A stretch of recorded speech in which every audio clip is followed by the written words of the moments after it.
Hello, I am Professor Yang Seung-min. Even though you place an implant successfully, depending on how you manage the status of a patient, peri-implantitis may occur. It is very important to address the peri-implantitis at the beginning. In this lecture, we are going to talk about the risk factors of peri-implantitis.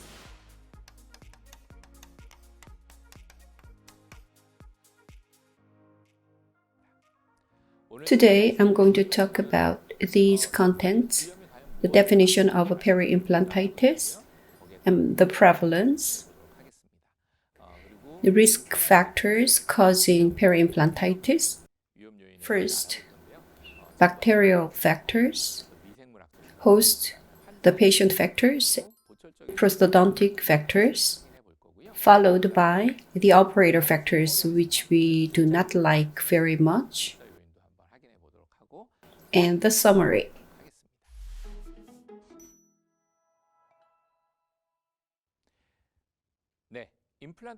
Definition of peri-implantitis, along with the prevalence. Generally, after implant is placed, peri-implantitis is checked.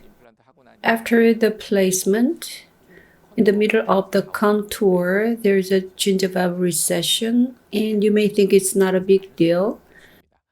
However, if you look at the X-ray, you can see the bone loss, and if you remove the prosthesis, forms look different. If you look at the middle implant, keratinized gingiva is not sufficient, so is the vestibular depth. So there can be some risks. The biggest risk is this one. Calculus and plaque are accumulated quite a lot around the prosthesis. When it is not under proper management, calculus and plaque would be accumulated and tissue would respond to them. So they need to be removed to maintain the condition in a sound way.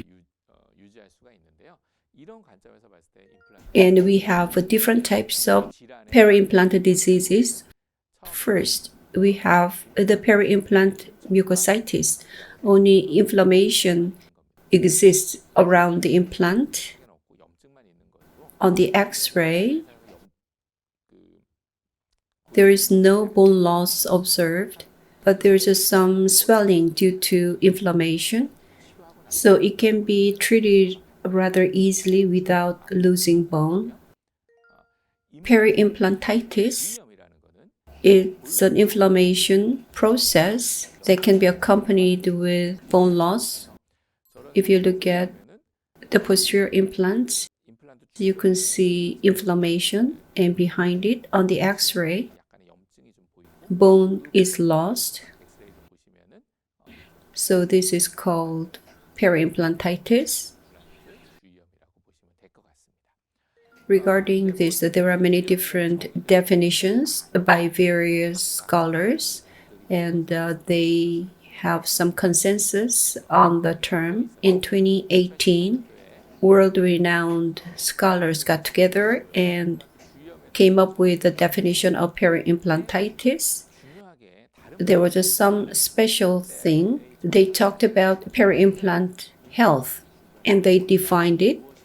When we define a disease, when the disease is developed and what the healthy condition is. So the healthy condition is defined, followed by the definitions of peri-implant mucositis and peri-implantitis.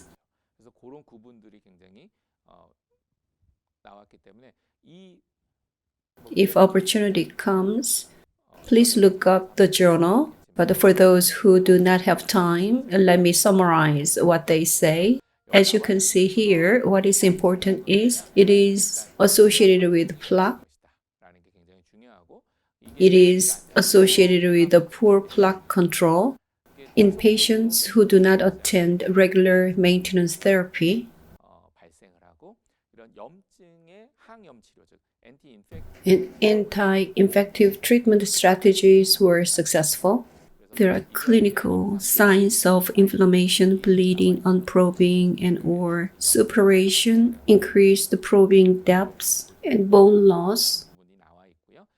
So these are included in the definition.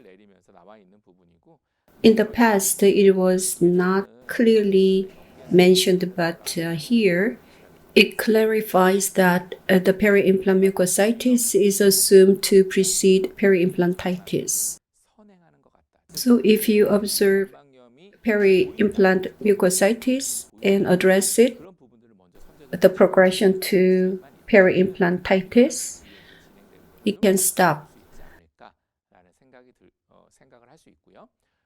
Peri-implantitis seems to progress not in a linear way, but in an accelerating pattern. What does that mean? In the same patient or even in the same oral environment and prosthesis, peri-implantitis can accelerate. So if we can prevent the acceleration, we can control it. How to approach it is also covered, and regular checkup is recommended for people with a history of severe periodontitis. And oral hygiene control is very important, and if you consider them in the treatment, it will be very helpful. First, we need to give diagnosis to catch the situation. Peri-implant mucositis and peri-implantitis have commonalities, including a lot of plaque accumulation, gingival redness, and purulence, and bleeding on probing. So these are the commonalities between those two. And after that, we need to look at the bone loss on the X-ray. If there is bone loss, you can address it as a peri-implantitis. If there is no bone loss, it's peri-implant mucositis. Then, what is the prevalence of peri-implant diseases?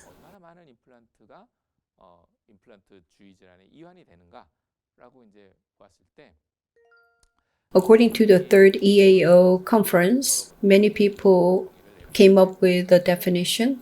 They said it would be an uprising tsunami of the problem. 10% of the implants placed and 20% of patients with implant placement would show peri-implant diseases. However, in the same year, the world-renowned scholars got together in a separate consensus meeting, which was sponsored by world-renowned implant manufacturers. So they may have had some bias, but still, the consensus concluded that we are too optimistic. The prevalence is not that serious. In the same year, the two groups gave contradictory results depending on how we define the disease and how we look at them. The result would be different. In my view, if we give accurate diagnosis and treat it properly, I believe this consensus meeting conclusion is right. Otherwise, the conclusion from the previous meeting would be right. So the perspective of peri-implantitis differs depending on how we plan, maintain, and place them.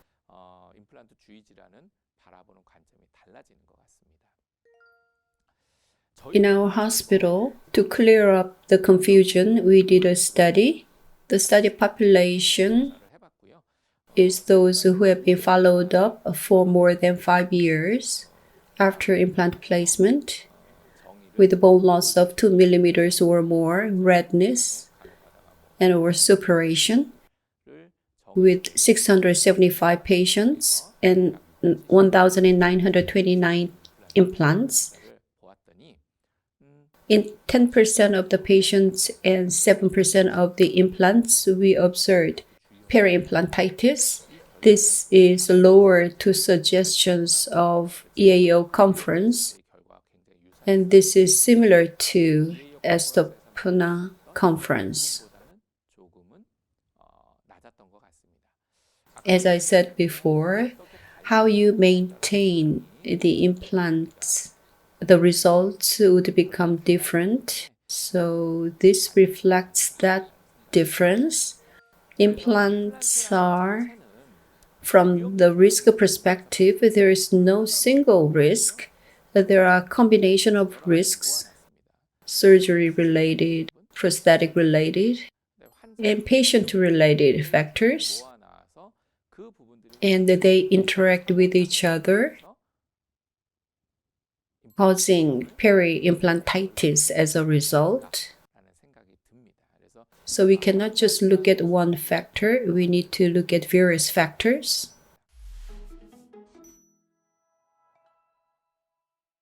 Risk factors, let's look at one by one. The first one, as I said before, calculus and plaque, the biological bacterial factor, that is a bone loss due to infection, which can be controlled to reduce the peri-implantitis. Development of dental biofilms,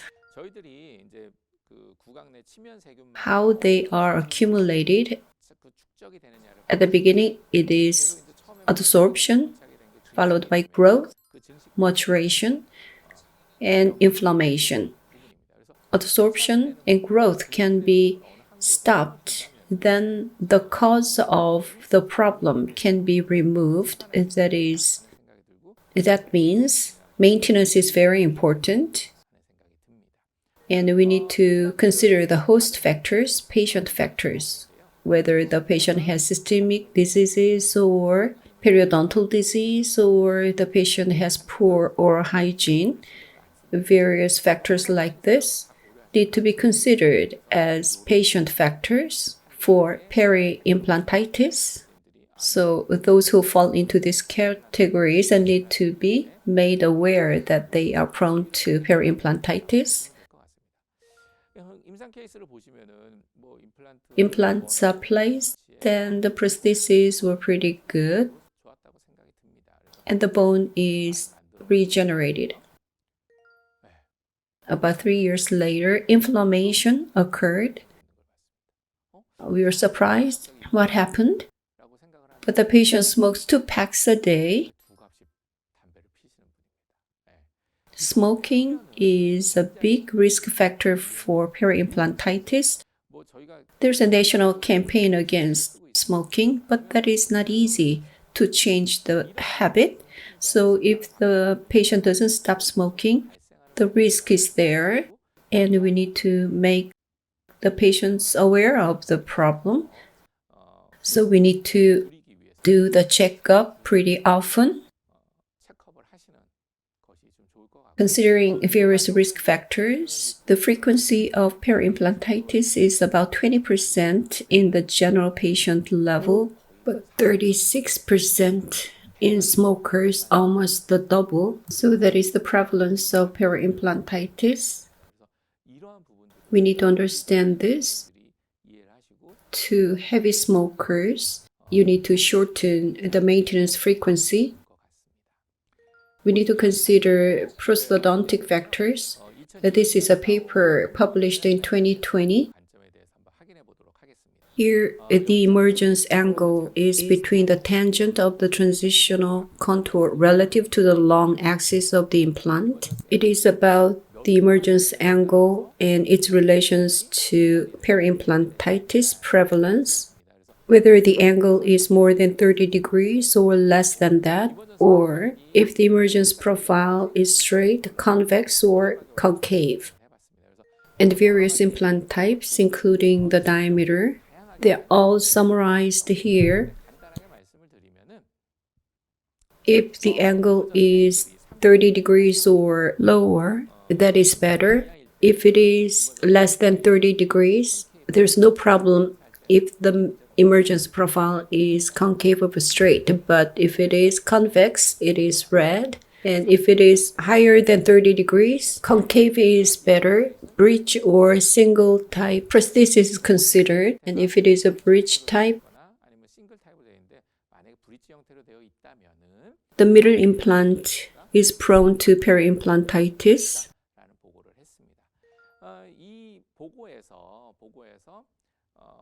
The conclusion of the report is like this. The implant shapes are varied. Cervical part is not applicable because the cervical part has already defined emergence profile.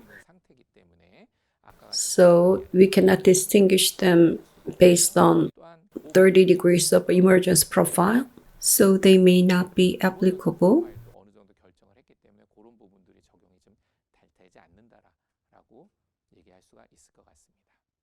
Implants can be attached in a screw-retained or cement-retained way.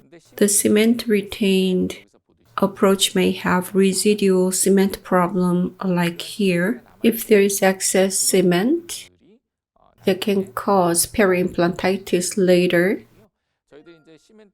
Despite our efforts to remove the cement, often they cannot be completely removed. So you need to find ways to remove the residual cement. You may fabricate a prosthesis combining cement retained and screw retained. Or prosthesis can be connected after removing all the cement extraorally first. Or gingiva margin can be made equi or supramargin so that cement can be removed. When we do surgery, this can come up. Implants should not be too close with each other. If implants develop some problem and if we are to explant it and place another one, in the past we used to have 2 implants placed in a narrow space in the most posterior area. As they are too close, oral hygiene will become poor. It looks good at the beginning, but over time, bone loss is bound to happen. I was wondering what to do, but an opportunity came. A tooth at number 6 broke, so we planned to place an implant there, and the number 8 is decided to be removed. The lost bone is regenerated. After the regeneration, prosthesis is connected again, and it is used up to now without a problem. If we left it alone without making corrections, I believe the most posterior number 7 would have developed the bone loss and could have been explanted due to large bone loss. So if we take action in advance for the risk factor, we will be able to control the site to prevent peri-implantitis.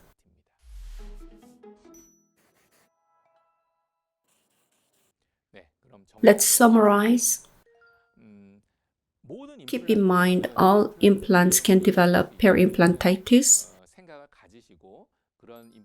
We need to identify the risk factors for peri-implantitis, and if we address or reduce the risk factors, implants can be maintained very stably and healthy.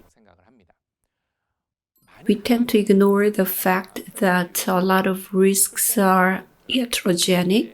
The decisions that we make for surgeries, we need to adhere to the principles for surgery to reduce the operator risks.